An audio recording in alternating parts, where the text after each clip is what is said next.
Hello বন্ধুরা, আমি তন্দ্রানী। আপনাদের সকলকে আমার চ্যানেলে স্বাগতম।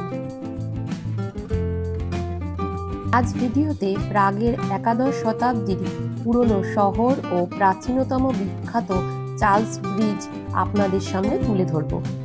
অনেক প্রাচীন ইতিহাস রয়েছে এখানে। আপনাদের কাছে অনুরোধ রইল পুরো ভিডিওটা দেখার জন্য।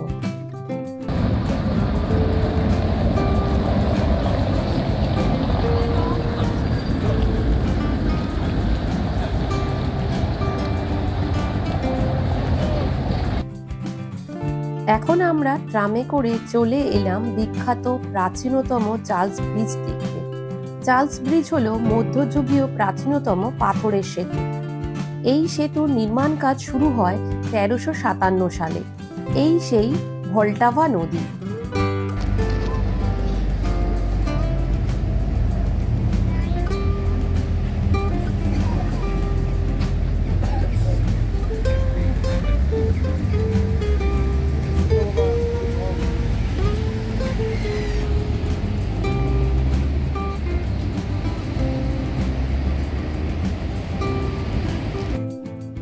ইতিহাস থেকে জানা যায় বন্যায় বেশ কয়েকবার ক্ষতিগ্রস্ত হয়েছিল এই ব্রিজ। 1723 সালে সেতুটি তেলের লণ্ঠনের মাধ্যমে আলোকিত করা হতো। এই সেই বিখ্যাত ব্রিজ। ব্রিজে ঢোকার মুখে কত সুন্দর গেট করা রয়েছে। বিকেল হয়ে গেছে, তাই পাখিরা ঝাঁকে ঝাঁকে উড়ে নিজের বাসায় ফিরে যাচ্ছে। এখানে আশেপাশে সব বিল্ডিংগুলো দেখলে মনে হচ্ছে সব প্রাচীন স্থাপত্য। চার্লস ব্রিজ তার আশ্চর্য স্থাপত্য, বারোক মূর্তি এবং সমৃদ্ধ ইতিহাসের জন্য বিখ্যাত। এটি প্রাগের অন্যতম দর্শনীয় স্থান। 1841 সাল পর্যন্ত ভলটাভা নদী পার হওয়ার একমাত্র মাধ্যম ছিল এই সেতু। চার্লস ব্রিজ ছিল প্রাগ ক্যাসেল এবং ওল্ড টাউন এবং পার্শ্ববর্তী এলাকার মধ্যে সবচেয়ে গুরুত্বপূর্ণ সংযোগ। এই জায়গা প্রাগকে পূর্ব ও পশ্চিম ইউরোপের মধ্যে একটি বাণিজ্য পথ হিসেবে গুরুত্বপূর্ণ করে তুলেছিল।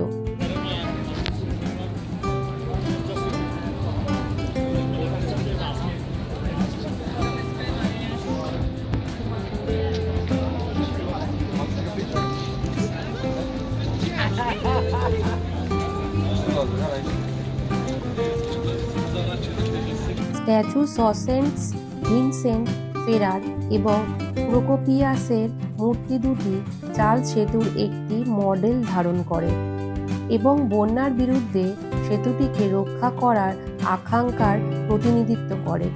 সেন্ট বারবার, মার্গারেট এবং এলিজাবেথেরও মূর্তি এখানে আছে।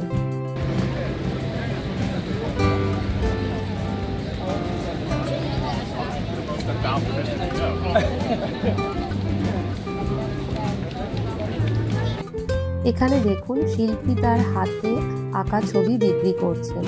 এত সুন্দর জায়গা, অথচ মেঘ করে আছে বলে ভালো ছবি উঠছে না। আমার মনটা একটু খারাপ। বলছে কাল থেকে খুব বৃষ্টি হবে। ঘুরতে আসলাম আর বৃষ্টি শুরু হলো। আগের সপ্তাহে এখানে তাপপ্রবাহের সতর্কতা ছিল। প্রাগে যারা ঘুরতে আসে তারা সবাই এই বিখ্যাত প্রাচীনতম সেতুটি দেখতে আসেন। দেখুন চারদিকে কত পর্যটকের ভিড়। এই সেতুটিতে কোনো গাড়ি চলাচল করে না, শুধু পায়ে হেঁটে ঘুরে ঘুরে দেখতে হবে এবং সুন্দর প্রাকৃতিক সৌন্দর্য উপভোগ করা যায়। এই সেতুটিতে সব সময় লোকজনের ভিড় থাকে। এখানে অনেক শিল্পী ছবি আঁকেন এবং তাদের আঁকা ছবি বিক্রিও করেন। এছাড়াও অনেকে এখানে পারফর্মও করেন। ইতিহাস থেকে জানা যায় সেন্ট জন অফ নেপোমুকের মূর্তিটি চার্লস ব্রিজের সবচেয়ে প্রাচীনতম মূর্তি। 1683 সালে নেপোমুকের মৃত্যুর পরে সেতুটিকে স্থাপন করা হয়। আমাদেরই কপাল খারাপ, আর কি করা যাবে। তাই আজ চেষ্টা করছি যতটা ঘুরে নেওয়া যায়। এই সেতুতে অনেক ঐতিহাসিক স্ট্যাচু রয়েছে, সবার তো আর নাম জানি না। যেখানে যেখানে নাম লেখা আছে সেগুলো বুঝতে পারছি।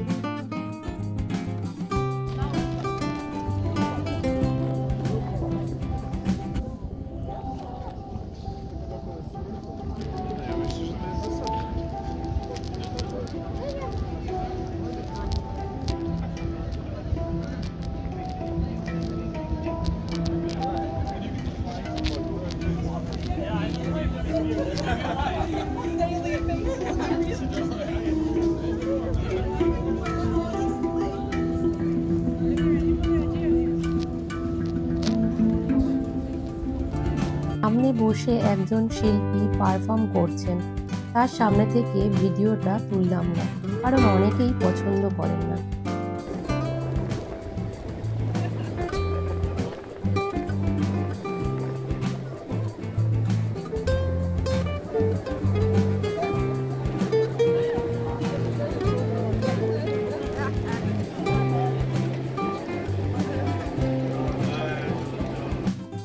এত প্রাচীন সেতু অথচ এখনো কত সুন্দর রয়েছে।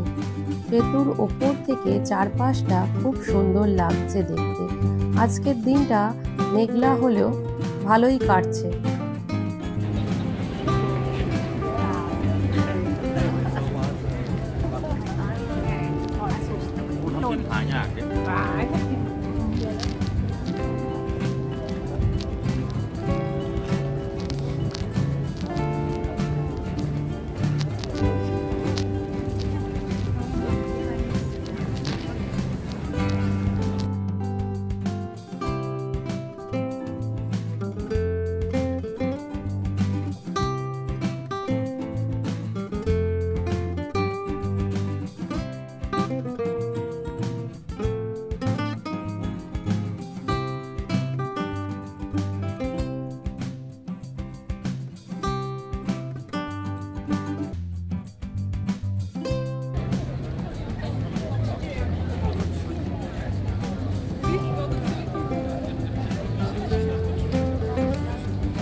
শোনা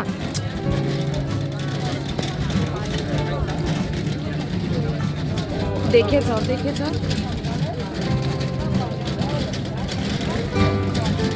শোনা।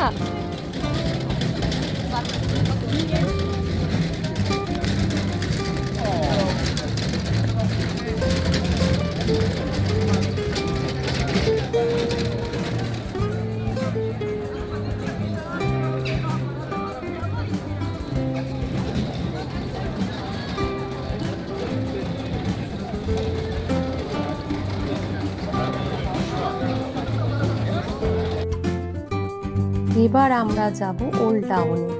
রাস্তাতে এই দোকানটা পড়লো, কি সুন্দর সব জিনিসপত্র দেখুন, কিন্তু দামটা প্রচন্ড বেশি।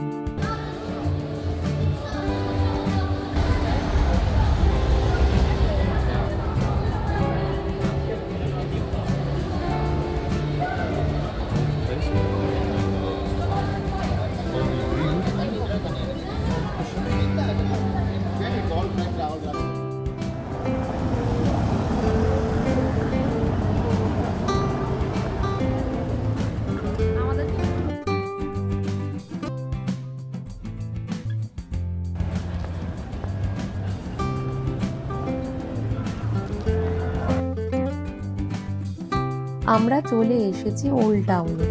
সামনে একটি টয় ট্রেন দাঁড়িয়ে আছে, এটিতে করে ওল্ড টাউন ঘোরা যায়।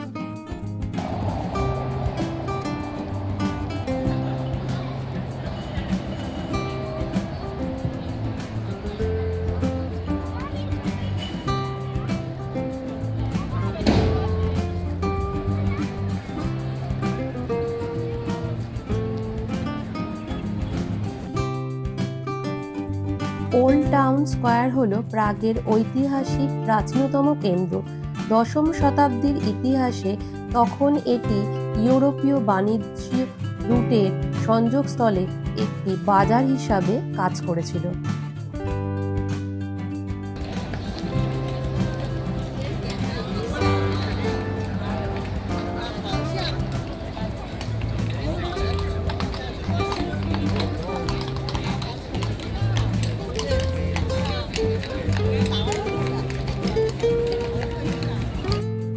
ওল্ড টাউন গড়ে ওঠে 11th সেঞ্চুরিতে।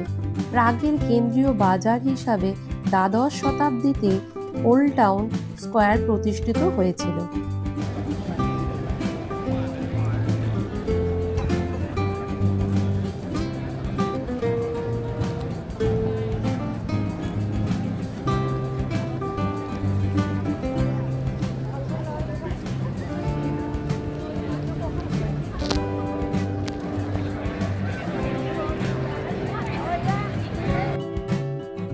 এই ওল্ড টাউন মধ্যযুগীয় অ্যাস্ট্রোনমিক্যাল ক্লক এবং আওয়ার লেডি বিফোর টাইনের গেথিক চার্চের মতো ল্যান্ডমার্ক আকর্ষণ সহ একটি প্রাণবন্ত শহর। চার্চের ভেতরে ঢোকার জন্য লম্বা লাইন রয়েছে, তাই আমরা আর যাব না ভেতরে। আগে তো দুটো চার্চের ভেতরে ঢুকেছি, আপনাদেরকেও দেখিয়েছি। ভেতরটা প্রায় একই রকম হবে, তাই আর গেলাম না।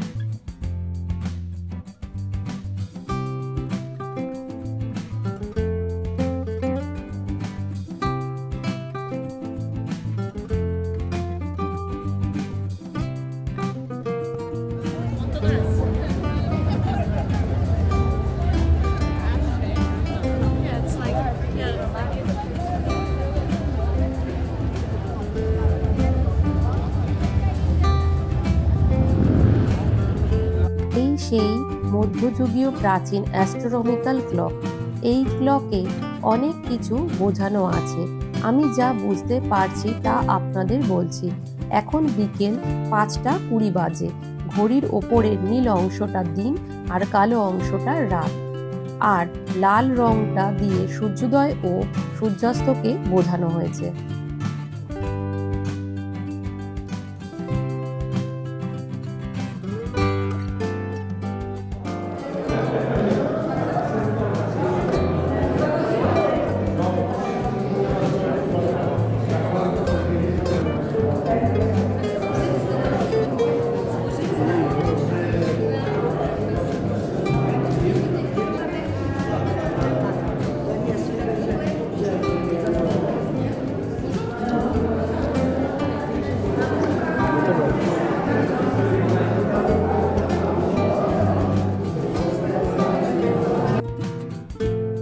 অ্যাস্ট্রোনমিক্যাল ক্লক হাউসের ভেতরে আর্ট এক্সিবিশন চলছিল। দেখুন আঁকা ছবিগুলো কত সুন্দর, দেওয়ালেও খুব সুন্দর আঁকা।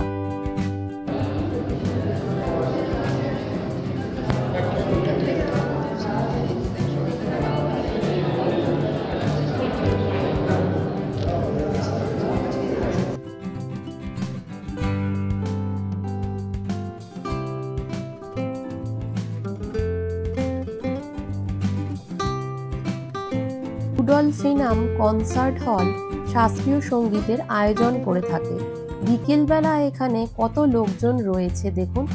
রাতে এই শহর পুরো শান্ত হয়ে যায়।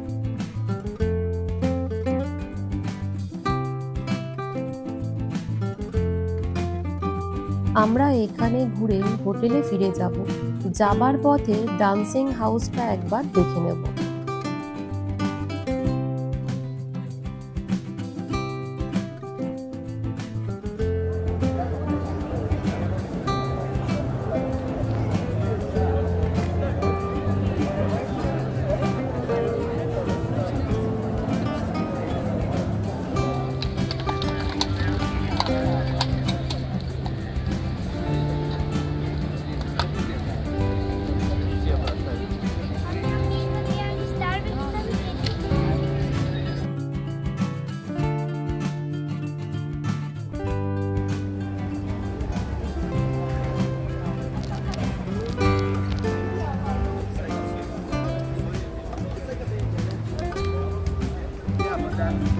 এখানে ঘোড়ায় টানা গাড়িতে করে পুরো শহরটাকে ঘুরে দেখা যায়।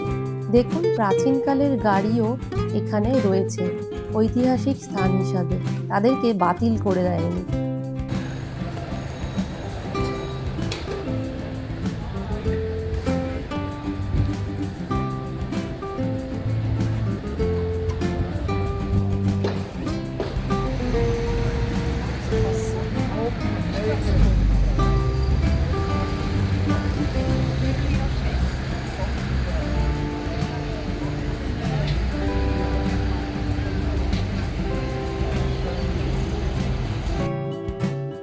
এই সেই ডান্সিং বিল্ডিং।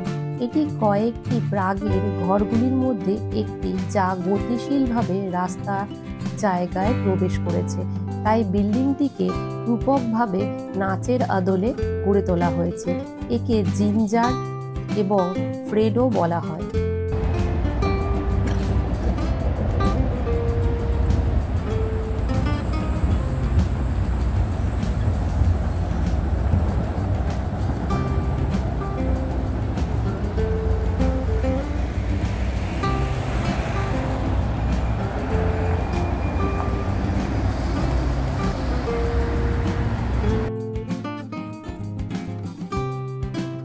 এটা হলো আমাদের হোটেলের রুম। প্রিন্স ক্লান্ত হয়ে গেছে, তাই বসে পড়েছে। সকাল থেকে আমরা ঘুরে যাচ্ছি, এবার একটু ফ্রেশ হয়ে বিশ্রাম নিয়ে নেব, তারপর যাব রাতের খাবার খেতে।